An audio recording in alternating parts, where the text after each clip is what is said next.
Structure of proteins. So that comes the next point, structure of proteins. You see, proteins are polymers of alpha amino acid, already commented, and they are connected by peptide bond. They are connected by peptide linkage. For example, here you have a dipeptide, glycyl alanine. Glycyl alanine. This is glycine, and this is alanine. And glycyl alanine, when gone for a peptide linkage, you can see this carboxyl group is linking with the amino group, and thereby you get a peptide linkage. This is a peptide linkage. What in fact is peptide linkage? Basically amide linkage, isn't it? So peptide linkage means basically amide linkage. So the carboxyl group of one amino acid condense with the amino group of the next amino acid, and vice versa. So we get a peptide linkage. Peptide linkage is basically an amide. Okay. The reaction between two molecules of similar or different amino acids. It can be similar amino acid or it can be different amino acids, and I don't have to tell you, the sequential arrangement of amino acid is very, very important in deciding the nature of the protein. The native protein character is basically decided by the sequential arrangement, which is so called primary structure of the protein, all of you know. Proceeds through the combination of amino acid of one molecule with the carboxyl group of the other. This results in the elimination of water molecule and formation of a peptide bond, which is so called amide bond. It can be called as dipeptide. It can be called as tripeptide. Three amino acids connected tripeptide, like we were talking about disaccharide, oligosaccharide. Here we have dipeptide, tripeptide, oligopeptide, polypeptides. Polypeptides are basically proteins.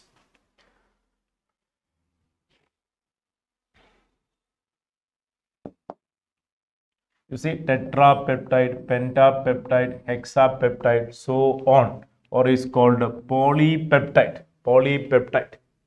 A polypeptide with more than 100 amino acid residues having molar mass greater than 10,000 unit. That is the average molar mass of a polymer, more than 10,000 units, right? 10,000 units is called a protein. That in fact is a protein. However, the distinction between polypeptide and protein is not very sharp. Polypeptide with the fewer amino acid are likely to be called a protein if they ordinarily have a well-defined conformation of protein, such as insulin, which contain only 51 amino acids. So it is not a matter of how many amino acids present in the polymer. In fact, it is the particular sequential order that is important. So maybe a fewer amino acid containing can be called as protein if there is a well ordered defined sequence, like insulin, which contain only 51 amino acids. And proteins, we have two types based on their characteristics. One is called fibrous protein and the other is called fibrous protein and exactly globular protein. So we have fibrous protein which have polypeptide chain run parallel and are held together by hydrogen and disulfide bond. There is hydrogen bond and disulfide bond. It makes a fiber-like structure. Fiber-like structure.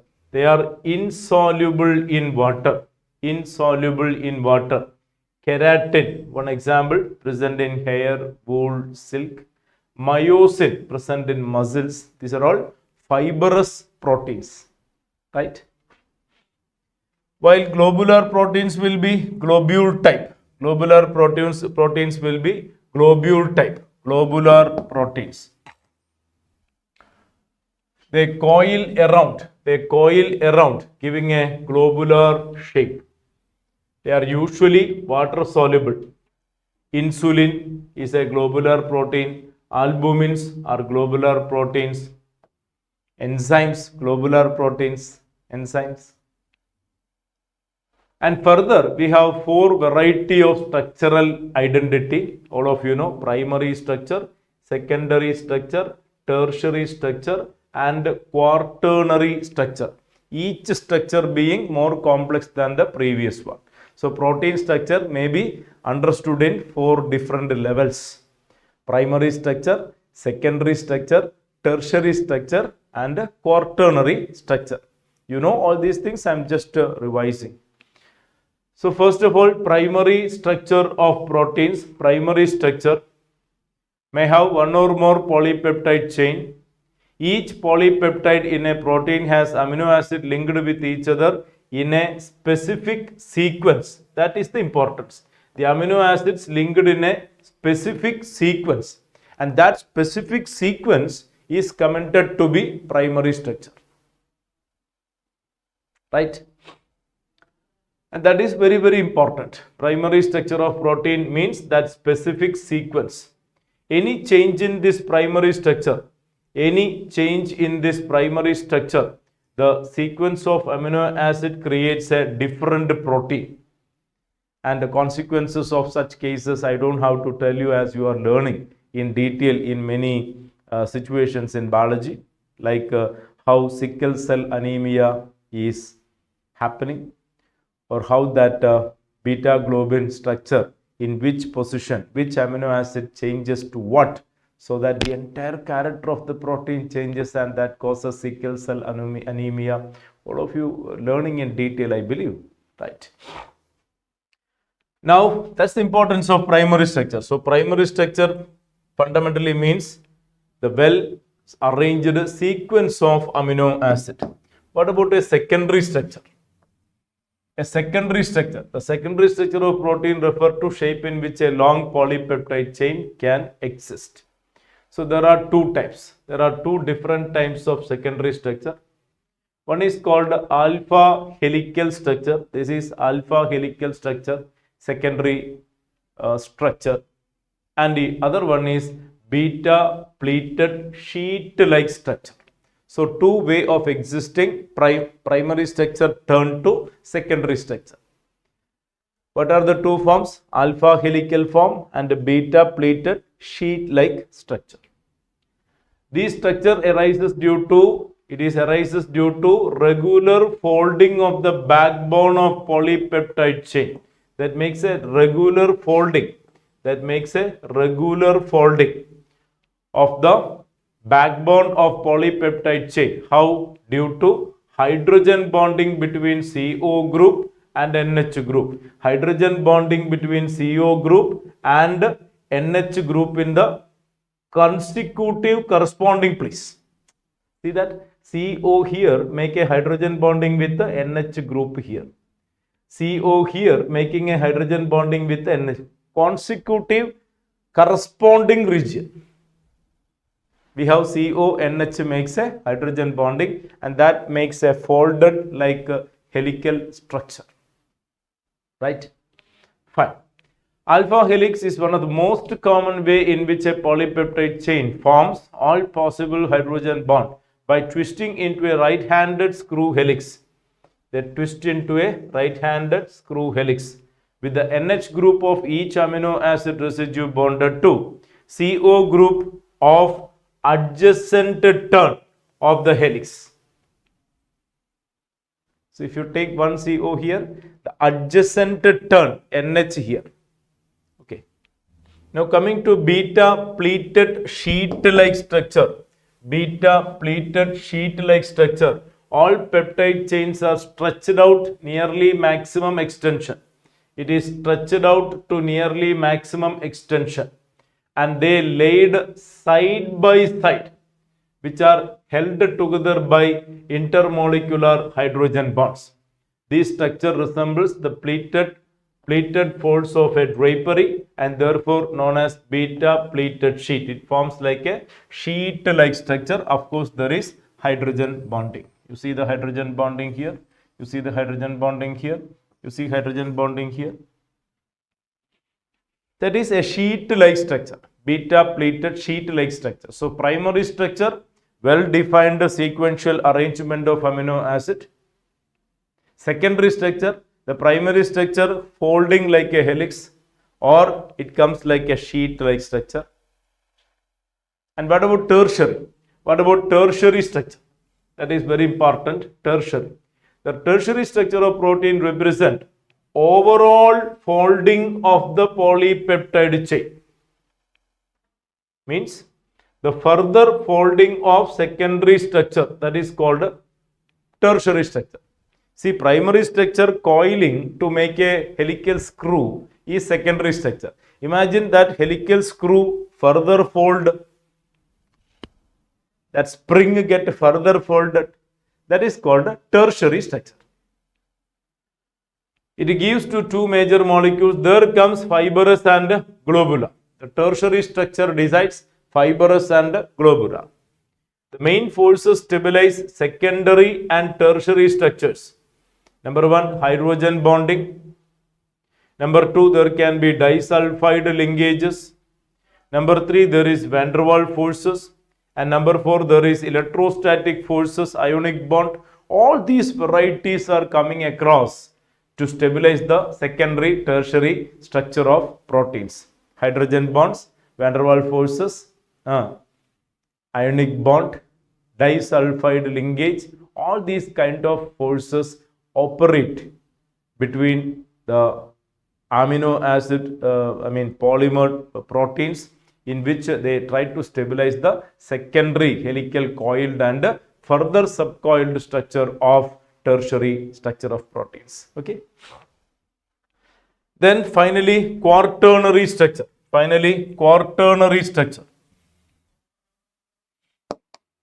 Some of the proteins are composed of two or more polypeptide chain referred to as subunits. There can be more than one type of polypeptide chain which are called subunits, and they coil together. That is creating a quaternary structure. The spatial arrangement of these subunits with respect to each other called a quaternary structure. We can easily understand the structural entity primary, secondary, tertiary from the diagram available here. You see, this is a well-defined sequence called a primary structure. Well-defined sequence of amino acids, colored dots are showing well-defined sequence of amino acids. That is called a primary structure. And now that coil like a spring is referred as secondary structure, alpha helix structure. Fine.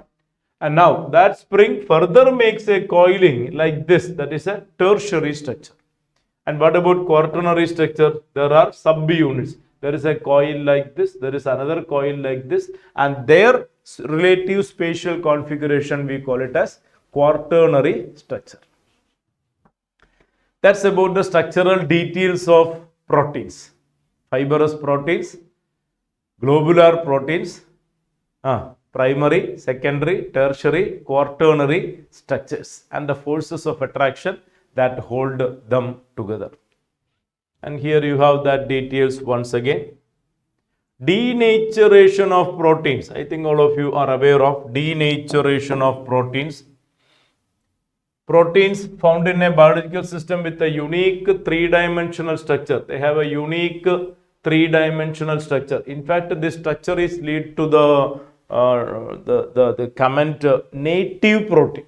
We call a native protein. Enzymes give their enzymatic action due to well-defined geometrical system with the definite functional groups available. And that is given by the well-defined geometrical arrangement referred in 3D, tertiary structures. And that is called native protein. Native protein. And the biological activity called native protein.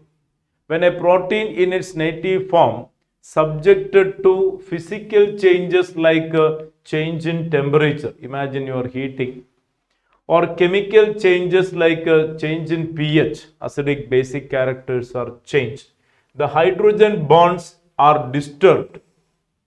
Due to this, globules unfold and helix get uncoiled and protein loses its biological activity called denaturation of proteins. Now they are no more in a position to give their biological activity. For example, if it is an enzyme, the enzymatic activity may be lost. That is why it is commented the enzymatic action happens in an optimum temperature. Body temperature is optimum condition for an enzyme to work effectively. And optimum pH is required. So at optimum pH, optimum temperatures, we get the exact functioning of enzyme molecules. Enzymes are basically globular proteins. And if the temperature rises, what happens? If the temperature rises, it undergo a denaturation and the native character of proteins are lost and their enzymatic action is gone. And the process called denaturation. So basically during denaturation, the tertiary, quaternary and even secondary structures are lost. But remember, primary structure kept intact. The tertiary, quaternary, even secondary structures will be lost for proteins. But of course, the primary structure will kept intact. That is the process called denaturation. It can be made by physical processes or it can be due to chemical changes. During denaturation, secondary and tertiary structures are destroyed, but primary structure remain intact. The coagulation of egg white on boiling is a common example of denaturation. Another one, curdling of milk, which is caused due to the formation of lactic acid by the bacteria present. These are few examples of denaturation. Right? All of you know that. So that's about structure of proteins and the details. Now a small talk on enzymes. Enzymes, all of you know, it is called a biocatalyst. Enzymes are biocatalyst. Enzymes are nothing but biocatalyst. Enzymes. Almost all enzymes are globular proteins. Enzymes are basically globular proteins. They are very specific for a particular reaction and for a particular substrate. For a particular reactant, for a particular reaction, enzymes are highly specific in nature. Enzymes are highly effective, enzymes are highly specific, and there are optimum conditions for enzymes for its working procedure. They are generally named after the compound or the class of compound upon which they work. For example, enzyme catalyzes hydrolysis of maltose will be named as maltase, like that. Very popular reaction. Sometimes enzymes are also named after the reaction where they are used. For example, enzymes which catalyze the oxidation of one substrate with the simultaneous reduction of another, called oxidoreductase. Normally all enzymes will end with their name ase, like that. Enzymes are needed only in small quantity. They are needed only in small quantity. Enzymes are said to reduce the magnitude of activation energy. When you use enzymes, activation energy is reduced. The exact comment to be like when you use enzymes or whenever you use a catalyst, the reaction path is changing. The enzymes or the catalyst drive the reaction in a different route where there is lower activation energy. That is the exact point. It's not absolutely to comment like when you use enzyme, activation and enzymes reduce activation energy. It's not like that. Enzymes are basically, or any catalyst, are basically taking the reaction in a different route where the activation energy is low. That is what the actual point. For example, activation energy for acid catalyzed sucrose, it is 6.22, while activation energy is only 2.15 when hydrolyzed by the enzyme sucrase. You see the difference? Here the activation energy 6.22 needed. While you use an enzyme, it is reduced to 2.15 and hence enhances the rate of the reaction. That's how enzymes are working. Now, a small talk on another important segment, vitamins. Vitamins. The organic compounds, vitamins means the organic compounds which are needed in small amount in our diet, but their deficiency causes specific diseases and is called vitamins. Vitamins. Most of the vitamins cannot be synthesized in our body, but plants can synthesize almost all of them. So they are considered as essential food factors. However, the bacteria of the gut can produce some of the vitamins required by us. All vitamins are generally available in our diet. Different vitamins belong to various chemical classes and difficult to define them on the basis of structure. They are generally regarded as organic compounds required in the diet in small amount to perform specific biological functions for the normal maintenance and optimum growth of the organisms or biological actions. They are designated by the alphabets A, B, C, D, etc. Of course, we have subgroups B1, B12, B6, B9, etc. Excess of vitamin also harmful.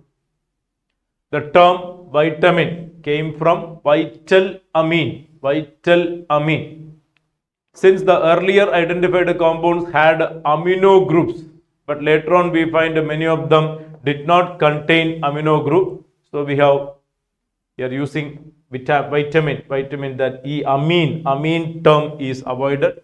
So basically on the ground of initially recognized molecules which contain amine, it was so used. Anyway, the name still is there. And there are two groups of vitamins, all of you know. Two groups. One is fat soluble vitamin, other is water soluble vitamin. Fat soluble and water soluble vitamin. Fat soluble vitamins are ADEK, vitamins which are soluble in fat and oil but insoluble in water. Soluble in fat and oil and insoluble in water. It is ADEK.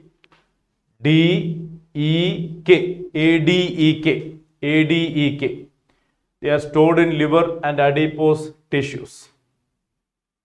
While we have water soluble vitamin BC groups, B group vitamin, C group vitamin, they are water soluble. They must be regularly supplied in diet because they are readily excreted in urine and cannot be stored except vitamin B12. All of you know vitamin B12, cyanocobalamin, vitamin B12, cyanocobalamin, cobalt complex. And we have a table of information related to various vitamins and their deficiency diseases. Vitamin A,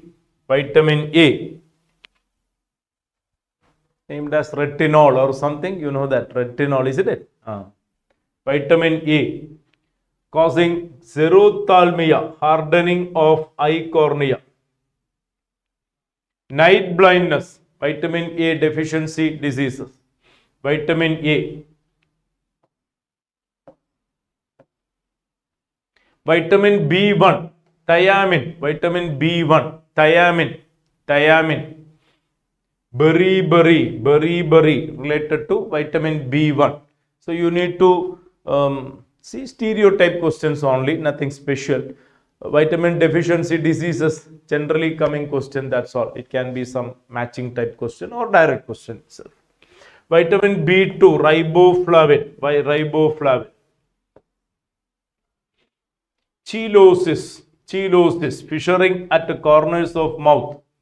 Digestive disorders, burning sensation of skin.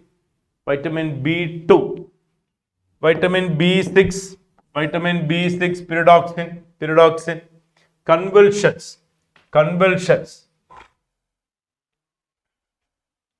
Vitamin B12 cyanocobalamin, just now commented, pernicious anemia, RBC deficiency.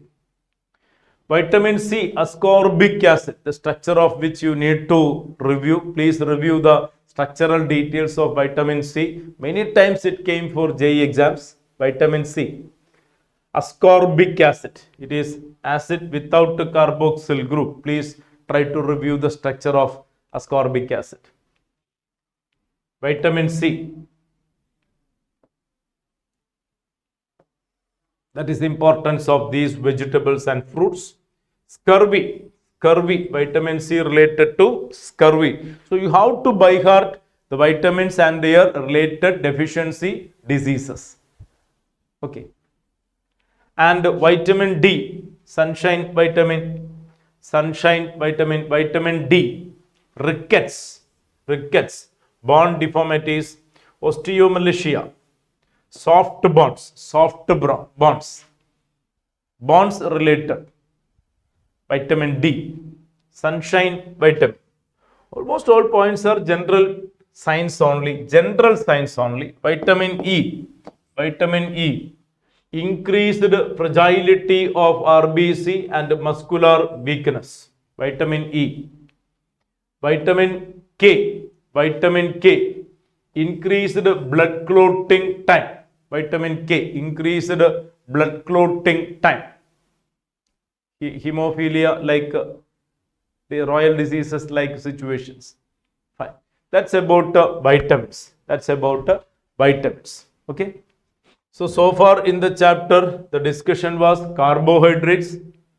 Major discussion happened on carbohydrates, amino acids, proteins, structural details of proteins, enzymes, vitamins. Now comes another important segment, which is nucleic acids. What is a nucleic acid? Let us go to nucleic acid. Every generation of each and every species resemble its ancestors in many ways. How are these characteristics transmitted from one generation to next? It's observed that nucleus of a living cell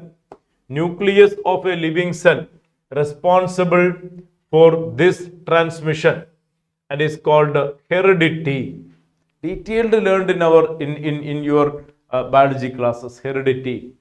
The particles in nucleus of the cell responsible for heredity, chromosomes, which are made up of proteins and another type of biomolecules called nucleic acids. There are two types: DNA, deoxyribonucleic acid, and RNA, ribonucleic acid. Since nucleic acids are long chain polymers, they are called polymers of nucleotides. Polynucleotides. Yes, that is James Watson, who explained the alpha helix structure of DNA. DNA structure elucidation. This is composition contained in DNA. Complete hydrolysis of DNA or RNA yield a pentose sugar. You get a pentose sugar. This is one pentose sugar, beta D ribose, found in RNA, and this is beta D 2-deoxyribose, found in DNA. Look at the two pentose sugar found from DNA, RNA. And there is phosphoric acid. So one pentose sugar, one phosphoric acid, and one nitrogen containing heterocyclic base. These are present in DNA or RNA, nucleic acids.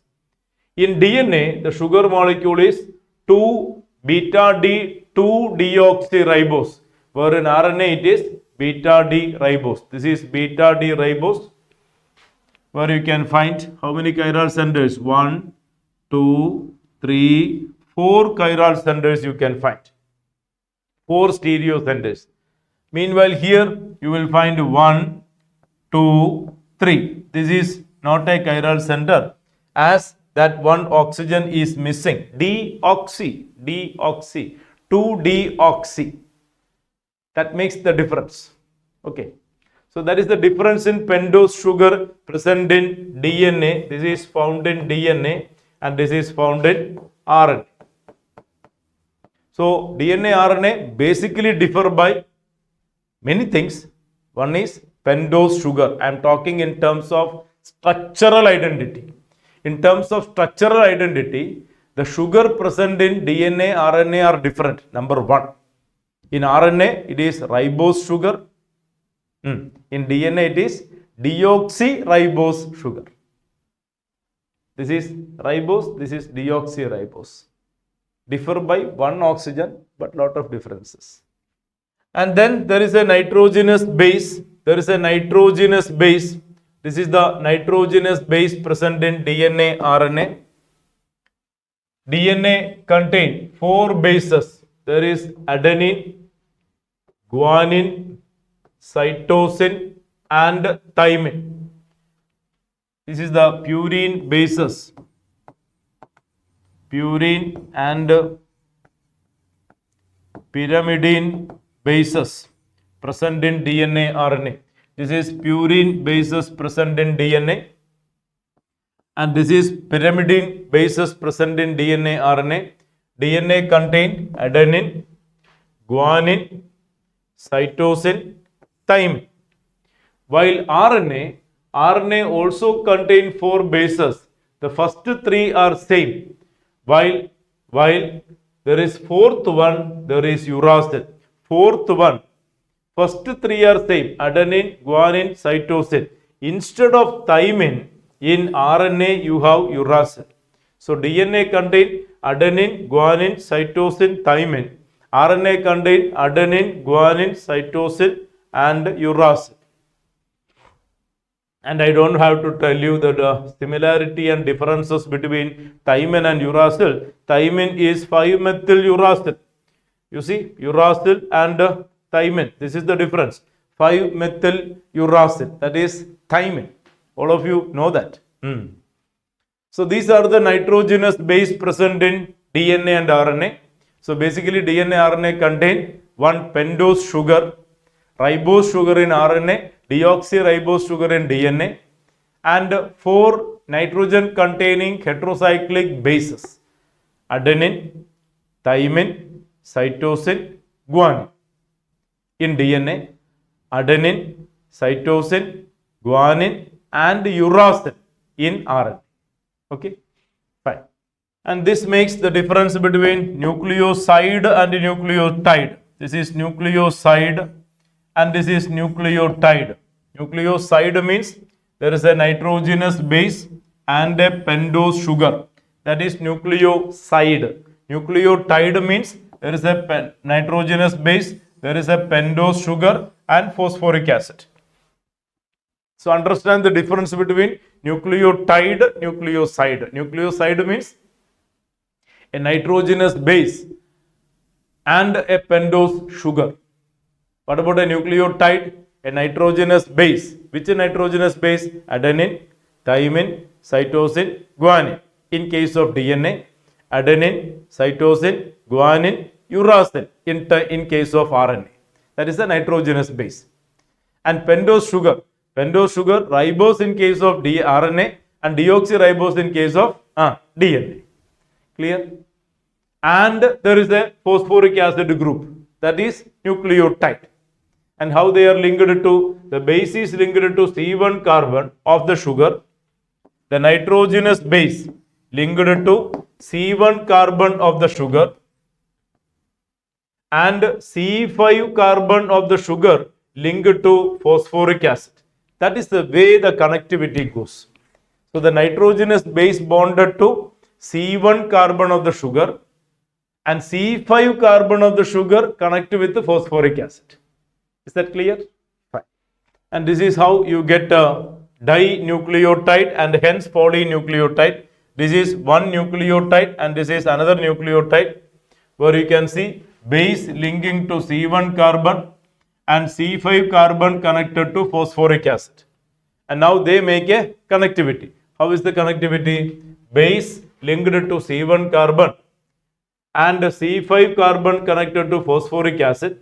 Same base connected to C1 carbon and C5 carbon connected to phosphoric acid, and that phosphoric acid makes a phosphodiester linkage with the C3 carbon of the previous sugar.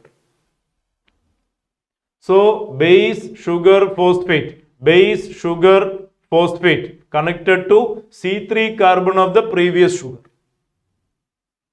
like that, and that makes a polynucleotide connectivity. Polynucleotide connectivity. You see the connectivity, what happens? It base connected to C1 sugar and C5 sugar to phosphate, and that phosphate to C3 sugar of the previous sugar, and this is C1 and this is C5 and this is C3, C1, C5, like that. That is the way the connectivity goes.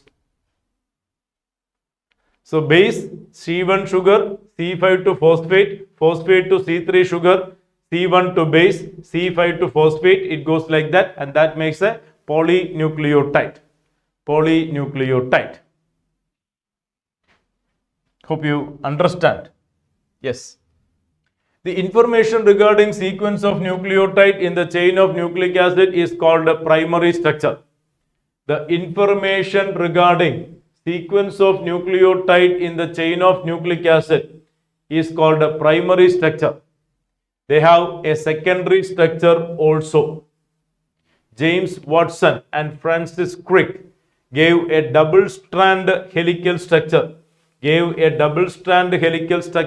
DNA. This is the double-strand helical structure of DNA.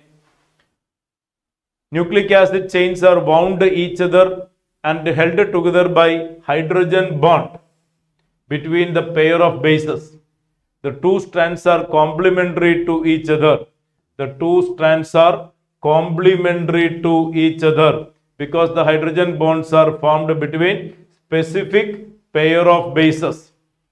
Adenine forms hydrogen bonding with the thymine, while cytosine forms hydrogen bonding with the guanine.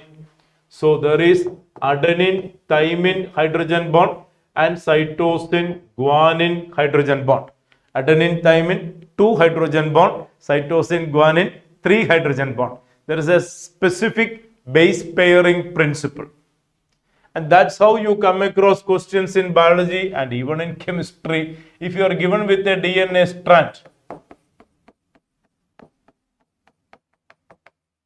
suppose you are given with such a DNA strand, asking for what is the complementary strand.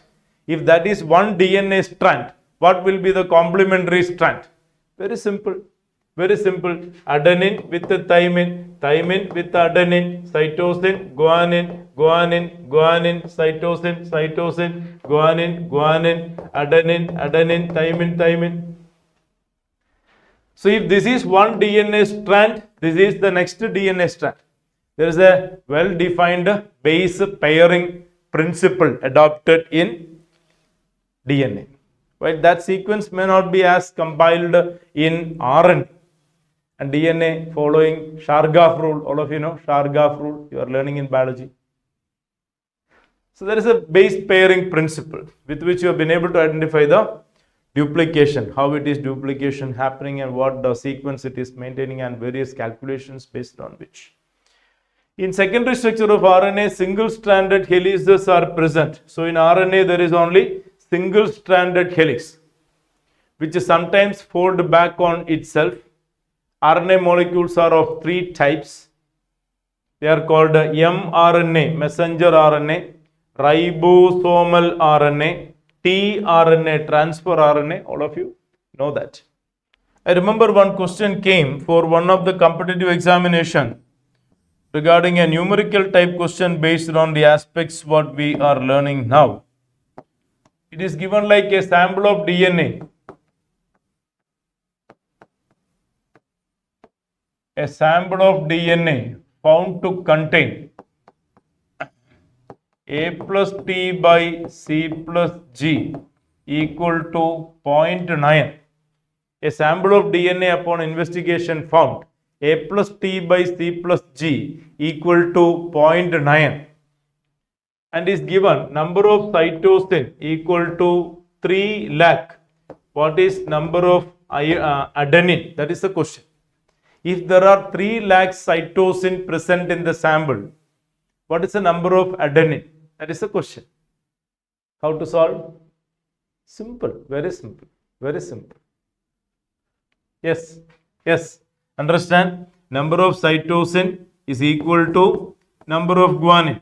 Number of adenine is equal to number of thymine, isn't it? See, they are making a base pairing principle. As many thymine, as many adenine, as many cytosine, as many guanine, it is not. So, number of adenine, thymine is equal. These two numbers are equal and these two numbers are equal, isn't it? That means this is equal, means this is equal, means A plus T means A plus A, 2A by C plus G means 2C, both are same, equal to 0.9. That is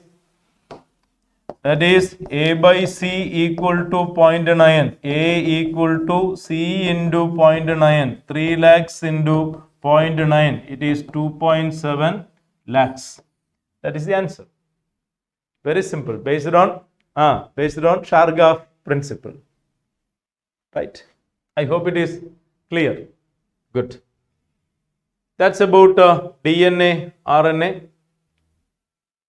There is a talk on DNA fingerprinting, DNA identification, DNA test for identification of criminals, for the paternity determination, dead bodies in accident or comparing the parents or children, racial group rewriting, so many points. DNA fingerprinting, dealt in detail in biology classes. Next is a talk on hormones.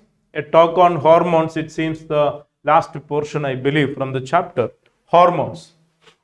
Hormones, molecules, the molecules that act as intercellular messengers produced by endocrine glands in the body and are poured directly in bloodstream, which transport them to the site of action. Some of them are steroids in nature, estrogen, androgen, they are steroids in nature. Some of them are polypeptides, insulin is a polypeptide, endorphin, polypeptide. Some are amino acids, so there can be steroid hormones, there can be polypeptide hormones, there can be amino acid hormones like epinephrine and norepinephrine, adrenaline, noradrenaline, fight and flight hormone, you know that. Hormones have several functions in the body. They help to maintain the balance of biological activities. Balance of biological activities. The role of insulin, you know, glucose level maintenance. Blood glucose level within the narrow limit is an example for functioning. Insulin released in response to the rapid rise in blood glucose level. On the other hand, hormone glucagon tend to increase the glucose level in the blood. The two hormones together regulate the glucose level in the blood. Epinephrine related to stimulation. Epinephrine related to stimulation. Epinephrine, norepinephrine, adrenaline, noradrenaline mediate response to external stimuli. Growth hormones and sex hormones play a role in thyroxine produced in the thyroid gland is an iodinated derivative of amino acid tyrosine. Abnormally low level of thyroxine, hypothyroidism, hyperthyroidism, very popular observed conditions of disease. Hypothyroidism, characteristics by letharginous obesity. Increased level of thyroxine causes hyperthyroidism. Low level of iodine in the diet may lead to hypothyroidism, low level of iodine, and enlargement of thyroid gland, goiter. This condition is largely being controlled by adding sodium iodide in the commercial salt, iodized table salt. Iodized table salt. I would say all these are mostly general chemistry part, general science part in fact. Steroid hormones produced by adrenal cortex and gonads, testis in males and ovaries in females. Hormones released by the adrenal cortex play a very important role in the functions of the body. Glucocorticoids, you know this, glucocorticoids controlling the carbohydrate metabolism, modulate inflammatory reactions and are involved in reactions to stress. The mineral corticoid control the level of excretion of water and salt by the kidney. Adrenal cortex does not function properly, then one of the results may be Addison's disease. You know Addison's disease. Addison's disease, you are learning, I believe. Characterized by hypoglycemia, weakness, and increased susceptibility to stress. This disease is fatal unless it is treated by glucocorticoids and mineral corticoids. Hormones released by gonads are responsible for development of secondary sex characters. Testosterone, major sex hormone produced in males in testis. Responsible for development of secondary male characters, deep voice, facial hair, general physical constitution. Estradiol, female sex hormone, estradiol, responsible for the development of secondary female characteristics and participate in control of menstrual cycles. Progesterone related to pregnancy related activities, progesterone. So female sex hormones, there are two numbers, estradiol and progesterone. Estradiol related to secondary female characteristics.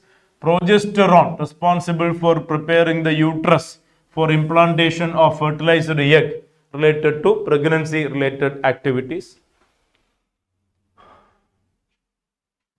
That's all it seems. That's all it seems from the chapter, and exactly, yeah, we come to an end of the chapter biomolecules. Let me remind you once again. We started with the carbohydrates, definition of carbohydrates, classification, sugar, non-sugar, reducing sugar, non-reducing sugar, monosaccharide, oligosaccharide, polysaccharide, glucose, detailed characteristics and reactions of glucose, structural details of glucose, Haworth structure, glucopyranose, alpha, beta glucose, anomers, epimers, fructose structure, disaccharides, sucrose, invert sugar, maltose, lactose, polysaccharides,